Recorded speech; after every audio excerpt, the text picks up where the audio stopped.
කුසලානය නොමැතිව ආසියානු ශූරතාවය දිනු ඉන්දියානුවෝ ඊයේ දිනේදී ලෝකයක්ම බලා සිටි ඉන්දියාව සහ පාකිස්තානය අතර ආසියානු කුසලාන අවසන් මහතරගය පැවැත්වුණා. එහිදී තියුණු තරගයකින් අනතුරුව ඉන්දියානු කණ්ඩායමට අවසන් මහා තරගයේදී කඩලු 5ක විශිෂ්ට ජයක් හිමි වුණා. ඒ අනුව ඉන්දියානු කණ්ඩායම 2025 ආසියානු කුසලානයේ ශූරයින් බවට පත් වුණා.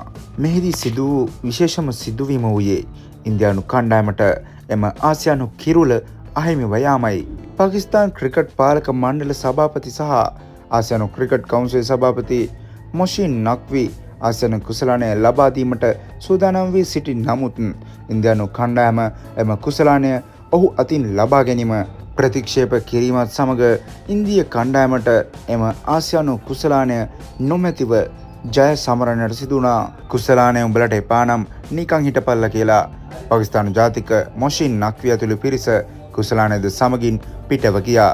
ඒ අනුව කුසලානයක් නොමැතිව ජය සැමරු එකම රට බවට ඉන්දියාව වාර්තා අතරට එක් වුණා.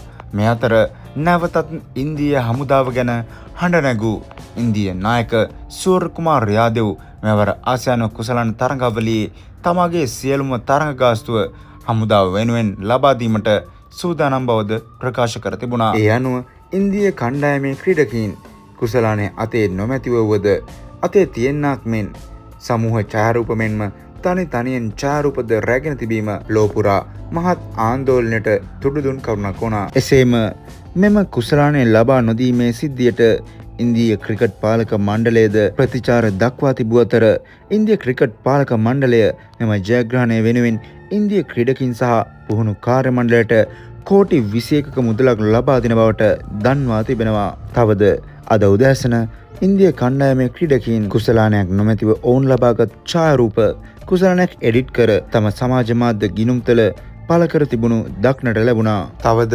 තරගයේ ආරම්භ වීමට ප්‍රථමයෙන් ඉන්දිය කණ්ඩායමට සහ පාකිස්තාන කණ්ඩායමට මෙම තරගයේදී ඉන්දීය පාකිස්තාන යුදමය තත්ත්වය මතකාවර්ජනය කරන කිසිම දෙයක් සිදු නොකිරීමට තරයේ අවධාරණය කළත් ඉන්දිය කණ්ඩායමේ ක්‍රීඩකින් මෙන්ම පාකිස්තාන කණ්ඩායමේ ක්‍රීඩකින් කඩුල්ලක් සමරන සෑම අවස්ථාවකම පාහේ ජෙට් යවන අයුරු පෙන්වමින් යුදමය තත්ත්වයන් නැවත නැවතත් මතක් කිරීමට කටයුතු කළා. ඒ වගේම මෙම තරගයේදීද ඔවුන් තරගය අවසානයේ එකිනෙකාට හෑන්ෂේක් කිරීම ප්‍රතික්ෂේප කළා.